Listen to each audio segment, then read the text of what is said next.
typewriters dreaming all through the night.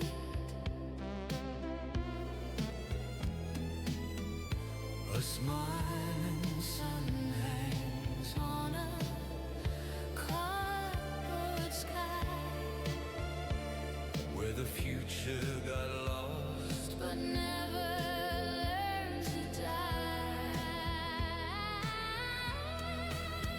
Unseen visions burning bright, Bradbury's ghost on SL tonight. Open the page, let the wonder ignite. Welcome to SL tonight.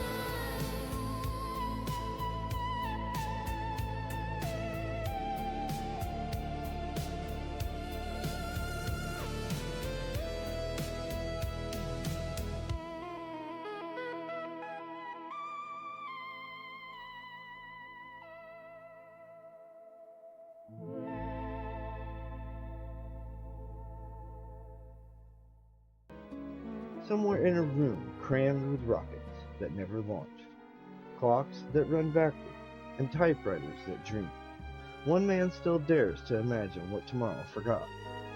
You are about to enter the unseen visions of Ray Bradbury. Tonight, another lost wonder awakens. This is SL Tonight, Bradbury's Unseen Visions.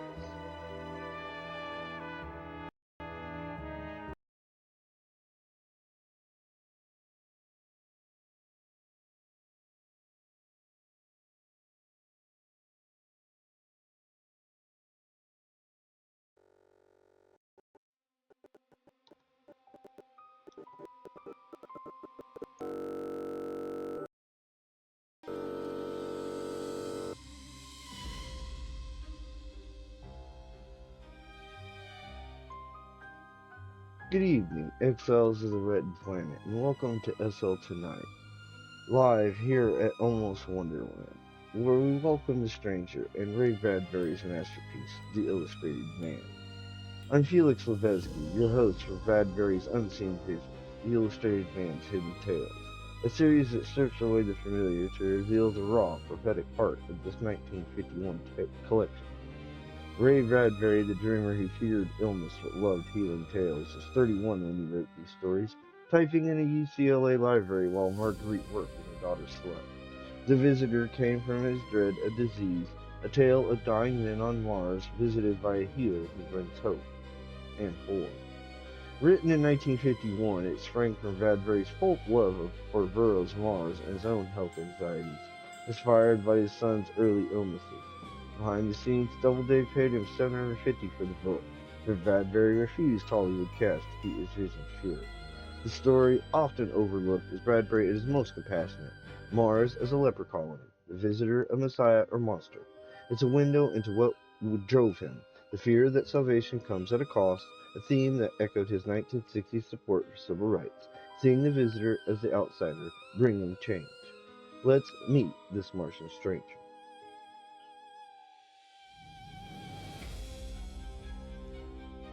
Saul Williams awoke to the still morning. He looked wearily out of his tent and thought about how far away Earth was. Millions of miles, he thought. But then what could you do about it? Your lungs are full of the blood rust. He coughed all the time. Saul arose this particular morning at 7 o'clock. He is a tall man, lean, thin by his illness. It was a quiet morning on Mars with the Dead Sea bottom, flat and silent, no wind on it. The sun was clear and cool in the empty sky. He washed his face and ate breakfast. After that, he wanted very much to be back on Earth. During the day, he tried every way that is possible to be in New York City. Sometimes, if he sat right and held his hands a certain way, he did it. He could almost smell New York. Most of the time, though, it was impossible. Later in the morning, Saul tried to dive. He lay on the sand and told his heart to stop. It continued beating. He imagined himself leaping from a cliff or cutting his wrist, but laughed to himself. He nearly lacked the nerve for either act. Maybe if I squeeze tight and think about it enough, I'll just sleep and never wake, he thought. He tried it. An hour later, he woke with a mouthful of blood. He got up and spat it out and felt very sorry for himself. This blood rust, it filled your mouth and your nose, it ran from your ears, your fingernails, and it took a year to kill you. The only cure was shoving you in a rocket and shooting you out to exile on Mars. There was no known cure on Earth, and remaining there would contaminate and kill others, so here he was, bleeding all the time and lonely. Saul's eyes narrowed. In the distance, by an ancient city ruin, he saw another man lying on a filthy blanket. When Saul walked up, the man on the blanket stirred weakly. "Hello, Saul," he said. "Another morning," said Saul. "Christ, I'm lonely." "This is an affliction of the rested ones," said the man on the blanket, not moving, very pale, as if he might vanish if you touched him. "I wish to God that you could at least talk. Why is it that intellectuals never get blood rust and come up here?" "It's a conspiracy against you, Saul," said the man, shutting his eyes, too weary to keep them open. "Once I had the strength to be an intellectual. Now it's a job to think." "If only we could talk," said Saul Williams. The other man merely shrugged indifferently. "Come tomorrow. Perhaps I'll have enough strength to talk about Aristotle then. I'll try. Really, I will." The man sank down under the warm tree. He opened one eye. "Remember, once we did talk on Aristotle, 6 months ago, on that good day I had." "I remember," said Saul, not listening. He looked at the dead sea. "I wish I were as sick as you, and then maybe I wouldn't worry about being an intellectual. Then maybe I'd get some peace." "You'll get just as bad as I am now in about 6 months," said the dying man. "Then you won't care about anything but sleep and more sleep. Sleep will be like a woman to you. You'll always go back to her because she's fresh and good and faithful, and she'll always treat you kindly and the same. You'll only wake up so you can think about going back to sleep. It's a nice thought." The man's voice was a bare whisper. Now it stopped and light breathing took over. Saul walked off. Along the shores of the Dead Sea, like so many emptied bottles flung up by some long-gone wave, were the huddled bodies of sleeping men. Saul could see them all down the curve of the empty sea. 1, 2, 3, all of them sleeping alone. Most of them worse off than he, each with his own little cache of food, each grown into himself, but his social converse was weakening and sleep was good. At first there had been a few nights around mutual campfires, and they had all talked about Earth. That was the only thing they talked about. Earth and the way the waters ran in town creeks, and what homemade strawberry pie tasted like, and how New York looked in the early morning coming over a Jersey ferry in the salt wind. "I want Earth," thought Saul. "I want it so bad it hurts. I want something I can never have again. And they all want it, and it hurts them not to have it. More than food, or woman, or anything. I just want Earth. The sickness puts women away forever. They're not things to be wanted. But Earth, yes, that's a thing for the mind and not the weak body." The bright metal flashed on the sky. Saul looked up. The bright metal flashed again. A minute later, the rocket landed on the sea bottom. The valve opened. A man stepped out, carrying his luggage with him. Two other men in protective germicide suits accompanied him, bringing out vast cases of food, setting up a tent for him. Another minute and the rocket returned to the sky. The exile stood alone. Saul began to run. He hadn't run in weeks, and it was very tiring, but he ran and yelled, "Hello! Hello!" The young man looked Saul up and down when he arrived. "Hello, so this is Mars. My name's Leonard Mark." "I'm Saul Williams." They shook hands. Leonard Mark was very young, only 18, very blond, pink-faced, blue-eyed, and fresh in spite of his illness. "How are things in New York?" said Saul. "Like this," said Leonard Mark, and he looked at Saul. New York grew up out of the desert, made of stone, and filled with March winds. Neons exploded in electric color. Yellow taxis glided in a still night. Bridges rose and tugs chanted in the midnight harbors. Curtains rose on spangled musicals. Saul put his hands to his head violently. Hold on," he cried. "What's happening to me? What's wrong with me? I'm going crazy." Leaves sprouted from trees in Central Park, green and new. On the pathway, Saul strolled along, smelling the air. Stop it, you fool!" Saul shouted at himself. He pressed his forehead with his hands. "This can't be." "It is," said Leonard Mark. The New York towers faded. Mars returned.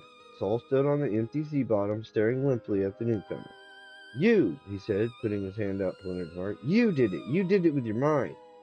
"Yes," said Leonard Mark.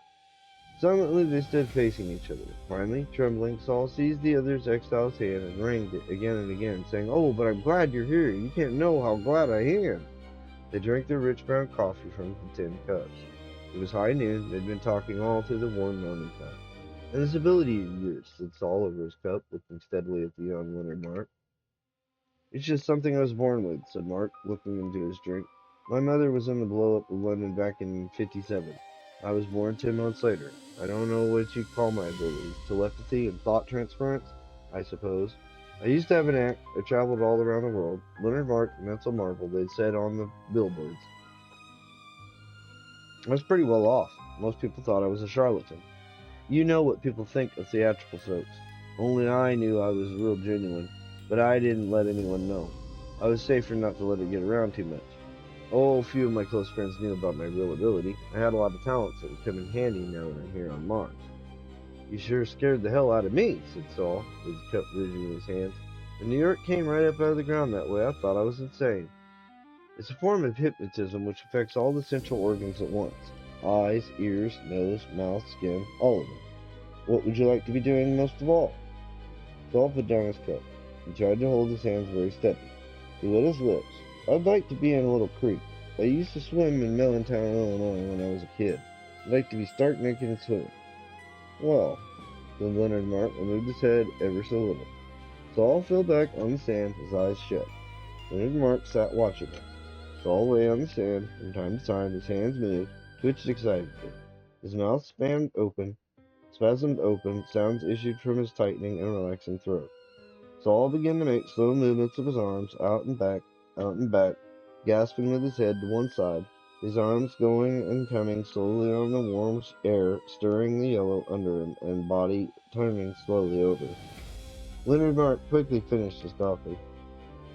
While he drank, he kept his eyes on the movie, whispering Saul, lying there on the Dead Sea bottom. "All right," said Leonard Mark.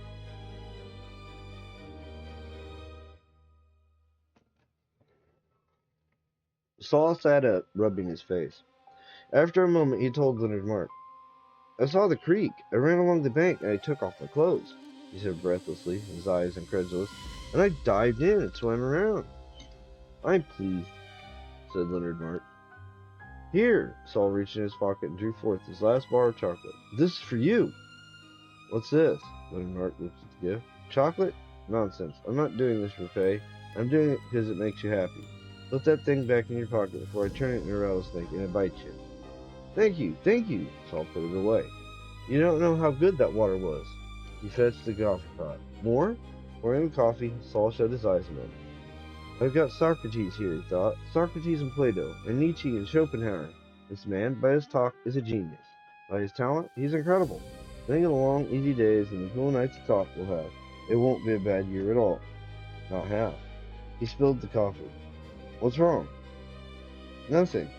Saul himself was confused, startled.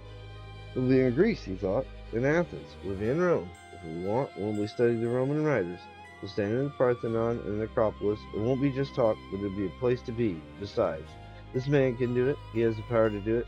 When we talk plays of Racine, he can make stage, players, and all of it for me. By Christ, this is better than life ever was. How much better to be sick and here than well on earth without these abilities. How many people have ever seen a Greek drama played in a Greek amphitheater in the year 31 BC? And if I ask, quietly and earnestly, will this man take an aspect of Schopenhauer and Darwin and Bergson and all the other thoughtful men of the ages? Yes, why not? To sit and talk with Nietzsche in person, with Plato himself? There was only one thing wrong. Saul felt himself sway. The other men. The other sick ones along the bottom of this Dead Sea. In the distance, men were moving, walking toward them. They had seen the rocket flash land, dislodge a passenger. Now they were coming, slowly, painfully, to greet the new arrival. Saul was cold. "Look," he said. "Mark, I think we better head for the mountain." "Why?" "See those men coming? Some of them are insane." "Really?" "Yes. Isolation and all make them that way?" "Yes, that's it. We'd better get going." "They don't look very dangerous. They move slowly. You'd be surprised." Mark looked at Saul. "You're trembling. Why is that?" "There's no time to talk," said Saul, getting up swiftly. "Come on, don't you realize what'll happen once they discover your talent? They'll fight over you. They'll kill each other. They'll kill you for the right to own you." "Oh, but I don't belong to anybody." said Leonard Mark. He looked at Saul. No, not even you. Saul jerked his head. I didn't even think of that. Didn't you now? Mark laughed. You haven't time to argue, answered Saul, eyes blinking, cheeks blazing. Come on. I don't want to. I'm going to sit right here until those men show up. You're a little too possessive. My life's my own. Saul felt an ugliness in himself. His face began to twist. You heard what I said. How very quickly you changed from friend to an enemy, observed Mark. Saul hit at him. There was a neat quick blow coming down. Mark ducked aside, laughing. No, you don't. They were in the center of Times Square. Cars roared, hooting upon them. Buildings plunged up hot into the blue air. It's a lie, cried Saul, staggering under the visual impact. For God's sakes, don't, Mark. The men are coming. You'll be killed. Mark sat there on the pavement, laughing at his joke. Let them come. I can fool them all.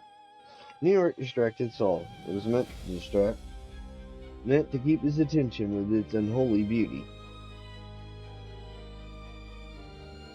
After so many months away from it, instead of attacking Mark, he could only stand drinking in the alien but familiar scene. He shut his eyes. No! And fell forward, dragging Mark with him. Horn screamed in his ears. Brakes hissed and caught violently. He smashed at Mark's chin. Silence. Mark lay on the sea bottom. Taking the unconscious man in his arms, Saul began to run, heavily. New York was gone. There was only the wide soundlessness of the Dead Sea. The men were closing in around him. He headed for the hills and his precious cargo. With New York and green country and fresh springs and all old friends held in his arms. He fell once and struggled up. He did not stop running. Night filled the cave. The wind wandered in and out, tugging at the small fire, scattering ashes. Mark opened his eyes, tied with ropes, and leaned against the dry wall of the cave facing the fire.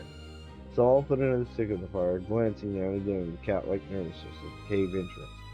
You're a fool. Saul started. Yes, said Mark. You're a fool. They'll find us. If they had to hunt for 6 months, they'll find us. They saw New York at a distance, like a mirage, and us in the center of it. Too much to think they won't be curious to follow their trail. I'll move on with you then, said Saul, staring into the fire. And they'll come after. Shut up. Mark smiled. Is that the way to speak to your wife? You heard me. Oh, fine marriage this is. Your greed, my mental ability. What do you want to see now? Shall I show you a few more of your childhood scenes? Saul felt the sweat coming onto his brow. He didn't know if the man was joking or not. Yes, he said. All right, said Mark. Watch. Flame gushed out of the rock. Sulfur choked him. Pits of brimstone exploded. Concussions rocked the cave, heaving up. Saul coughed and blundered, burned, withered by hell. Hell went away. Cave returned. Mark was laughing. Saul stood over him. You, he said coldly, bending down. What else did you expect? Cried Mark. To be tied up, toted off, made the intellectual bride of a man insane with loneliness. Do you think I'd enjoy this? I'll untie you if you promise not to run away. I couldn't promise that. I'm a free agent. I don't belong to anybody. Saul got down on his knees. But you got to belong, do you hear? You got to belong. I can't let you get away. My dear fellow, the more you say things like that, the more remote I am. If you had any sense and had done things intelligently, we'd been friends. I'd have been glad to do you these little hypnotic favors. After all, they're no trouble for me to conjure up. Fun, really. But you botched it. You wanted me all to yourself. You were afraid the others would take me away from you. Oh, how mistaken you were. I have enough power to keep them all happy. You could have assured me like a community kitchen. I'd have felt quite like a god among children, being kind, doing favors in return for which you might bring me little gifts, special tidbits of food. I'm sorry, Saul cried, but I know those men too well. Are you any different? Hardly. Go out and see if they're coming. I thought I heard a noise. Saul ran. In the cave entrance he kept his hands peering down into the night-filled gully. Dim shape stirred. Was it only the wind blowing the roving clumps of weeds? He began to tremble, a fine aching tremble. I don't see anything. He came back into an empty cave. He stared at the fireplace. Mark! Mark was gone. There was nothing but the cave, filled with boulders, stones, pebbles, the lonely fire flickering, the wind sighing, and Saul standing there incredulous and numb. Mark! Mark! Come back! The man had worked free of his bonds, slowly, carefully, and using the ruse of imagining he heard other men approaching, had gone. Where?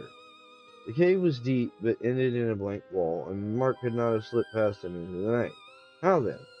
Saul stepped around the fire. He drew his knife and approached a large boulder that stood against the cave wall. Smiling, he pressed the knife against the boulder. Smiling, he tapped the knife there. Then he drew his knife back to plunge it into the boulder. "Stop!" shouted Mark. The boulder vanished. Mark was there. Saul suspended his knife. The fire played on his cheeks. His eyes were quite insane. "It didn't work," he whispered. He reached down and put his hand on Mark's throat and closed his fingers. Mark said nothing, but moved uneasily in the grip, his eyes ironic, telling things to Saul that Saul knew. "If you kill me," the eyes said, "where will all your dreams be? If you kill me, where will all the streams of brook trout be? Kill me. Kill Plato, kill Aristotle, kill Einstein. Yes, kill all of us. Go ahead, strangle me, I dare you." Saul's fingers released the throat. Shadows moved into the cave mouth. Both men turned their heads. The other men were there, 5 of them, haggard with travel, panting, waiting in the outer rim of light. "Good evening," called Mark, laughing. Come in, gentlemen."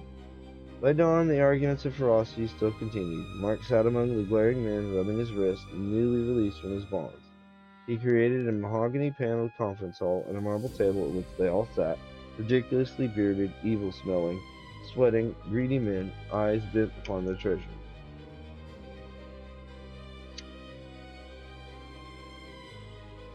"The way to settle it," said Mark at last, "is for each of you to have certain hours and certain days for appointments with me. I treat you all equally. I'll be a city property, free to come and go. That's fair enough. As for Saul here, he's on probation. When he's proved he can be a civil person once more, I'll give him a treatment or two. Till that time, I'll have nothing more to do with him." The other exiles grinned at Saul. "I'm sorry," Saul said. "I didn't know what I was doing. I'm all right now." "We'll see," said Mark. "Let's give ourselves a month, shall we?" The other men grinned at Saul. Saul said nothing. He sat staring at the floor of the cave. "Let's see now," said Mark. "On Mondays it's your day, Smith." Smith nodded. "On Tuesdays I'll take Peter there for an hour or so." Peter nodded. "On Wednesday I'll finish up with Johnson, Holtzman, and Jim here." The last 3 men looked at each other. "The rest of the week I'll be left strictly alone. Do you hear?" Mark told them. "A little should be better than nothing. If you don't obey, I won't perform at all." "Maybe we'll make you perform," said Johnson. He caught the other man's eye. "Look, we're 5 against his 1. We can make him do anything we want. If we cooperate, we've got a great thing here." "Don't be idiots," Mark warned the other men. "Let me talk," said Johnson. "He's telling us what he'll do. Why don't we tell him? Are we bigger than him or not? And him threatening not to perform. Well, just let me get a sliver of wood under his toenails and maybe burn his fingers a bit with a steel file, and we'll see if he performs. Why shouldn't we have performances? I want to know every night in the week." "Don't listen to him," said Mark. "He's crazy. He can't be depended on. You know what he'll do, don't you? He'll get you off guard one by one and kill you. Yes, kill all of you. So that's when he's done, he'll be alone. Just him and me. That's his sort." The listening men blinked, first at Mark, then at Johnson. "For that matter," observed Mark, "none of you can trust the others. This is a fool's conference.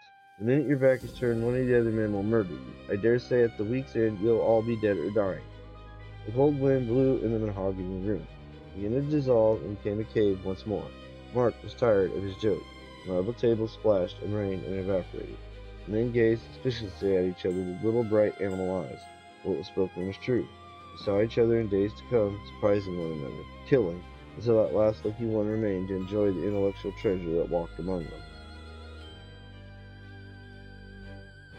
Saul watched them and felt alone and disquieted. Once you'd made a mistake, how hard it was to admit your wrongness, to go back, start fresh. They were all wrong. They had been lost a long time. Now they were worse than lost. "And to make matters very bad," said Mark at last, "one of you has a gun. All the rest of you only have knives, but one of you, I know, has a gun." Everyone jumped up. "Search," said Mark. "Find the one with the gun or you're all dead." That did it. The men plunged wildly about, not knowing whom to search first. Their hands grappled, they cried out, and Mark watched them in contempt. Johnson fell back, feeling in his jacket. "All right," he said. "We might as well have it over now. Here you, Smith." And he shot Smith through the chest. Smith fell. The other men yelled. They broke apart. Johnson aimed and fired twice more. "Stop!" cried Mark. New York soared up around them, out of rock and cave and sky. Sun glinted on high towers. The elevated thundered. Tugs blew in the harbor. The green lady stared across the bay, a torch in her hand. "Look, you fools!" said Mark. Central Park broke out constellations of spring blossoms. The wind blew fresh-cut lawn smells over them and away. And in the center of New York, bewildered, the men stumbled. Johnson fired his gun 3 more times. Saul ran forward. He crashed into Johnson, bore him down, wrenched the gun away, and fired again. The men stopped milling. They stood. Saul lay across Johnson. They ceased struggling. There was a terrible silence. The men stood watching. New York sank down into the sea. With a hissing, bubbling, sighing, with a cry of ruined metal and old time, the great structures leaned, warped, flowed, collapsed. Mark stood among the buildings. Then, like a building, a neat red hole drilled into his chest. Wordless, he fell. Saul lay staring at the men, at the body. He got up, the gun in his hand. Johnson did not move. He was afraid to move. They all shut their eyes and opened them again, thinking that by doing so they might reanimate the man who lay before them. The cave was cold. Saul stood up and looked remotely at the gun in his hand. He took it and threw it far over the valley and did not watch it fall. They looked down at the body as if they could not believe it. Saul bent down and took hold of his limp hand. "Leonard," he said softly. "Leonard?" He shook the hand. "Leonard!" Leonard Mark did not move. His eyes were shut. His chest had ceased going up and down. He was getting cold. Saul got up. "We've killed him," he said, not looking at the men. His mouth was filled with raw liquor now. "The only one we didn't want to kill, we killed." He put his shaking hand on his head, eyes. The other men stood waiting. "Get a spade," said Saul. "Bury him." He turned away. "I'll have nothing to do with you." Somebody walked off to find a spade. Saul was so weak he couldn't move. His legs were grown into the earth, his roots finding deep of loneliness and fear in the cold of the night. The fire had almost died out, and now there was only double moonlight riding over the blue mountains. There was the sound of someone digging the earth with a spade. "We don't need him anyhow," said somebody, much too loudly. The sound of digging went on. Saul walked off slowly and let himself slide down the side of a dark tree until he reached and was sitting blankly on the sand, his eyes blindly in his lap. "Sleep," he thought. "We'll all go to sleep now. We have that much anyway. Go to sleep and try to dream of New York and all the rest." He closed his eyes wearily, the blood gathering in his nose and his mouth and his quivering eyes. "How did he do it?" he asked in a tired voice. His head fell forward on his chest. "How did he bring New York up here and make us walk around in it? Let's try. Shouldn't be too hard. Think. Think of New York," he whispered, falling down into sleep. New York and Central Park, and then Illinois and the spring apple blossoms and green grass. It didn't work. It wasn't the same. New York was gone, and nothing he could do would bring it back. He would rise every morning and walk on the Dead Sea looking for it, and walk forever around Mars looking for it, and never find it, and finally lie, too tired to walk, trying to find New York in his head, but not finding it. The last thing he heard before he slept was the spade rising and falling and digging a hole into which, with a tremendous crash of metal and golden mist and odor and color and sound, New York collapsed, fell, and was buried. He cried all night in his sleep.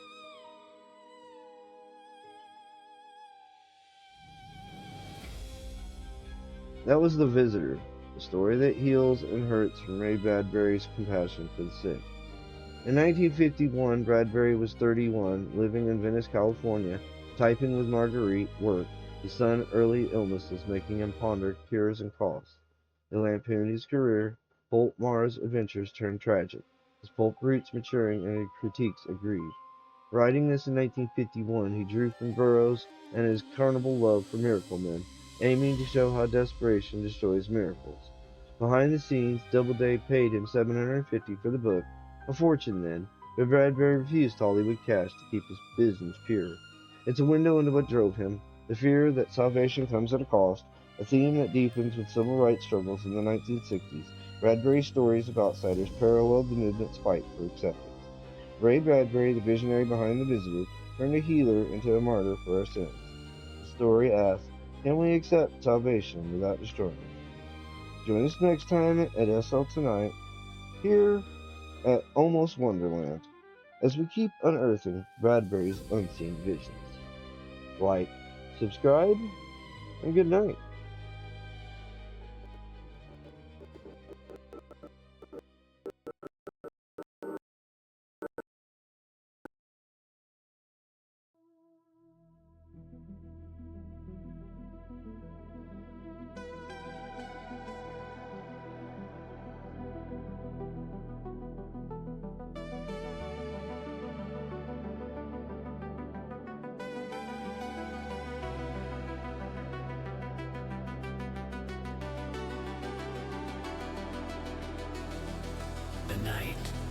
tattooed skin, and every story bled.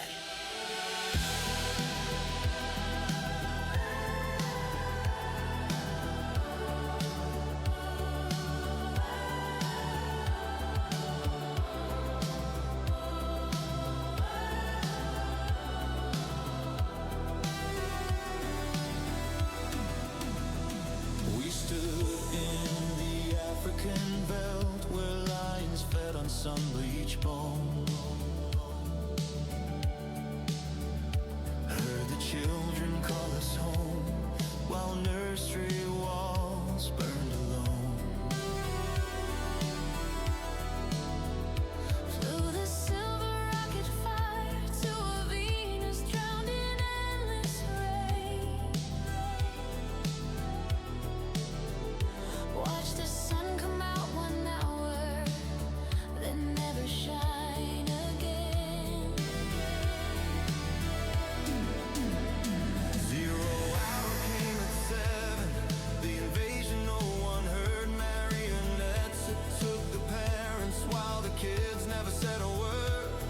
On Mars the highways rolled like rivers under crimson dust.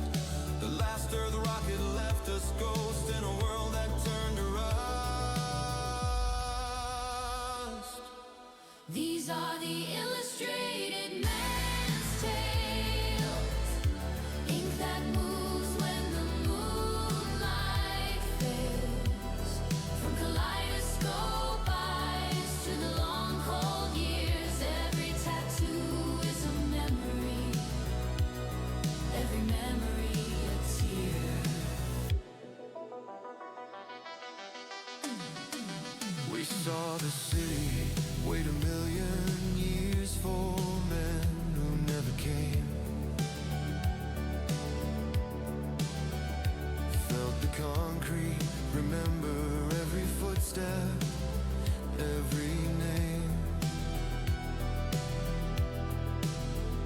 Met the man who launched his child like Icarus to the sun. Watched the wax wings melt at noon and the father come undone. No particular night or morning, just the void between the stars. The fox in the forest ran from tomorrow back to yesterday's scars. The other foot turned the tables when Mars got its revenge. Black faces, white rage, history bent but never cleansed. The visitor breathed blue life, then sold it for a ship. Exiles wept for banned books while Earth burned censorship. And in the end, the illustrated man looked down at his own chest, saw the prologue become epilogue. The final tattoo was dead. These were the illustrated man's tales, living ink that screams and never pales. From the veldt to Venus, Mars, to the million-year town, every story we live is still moving now.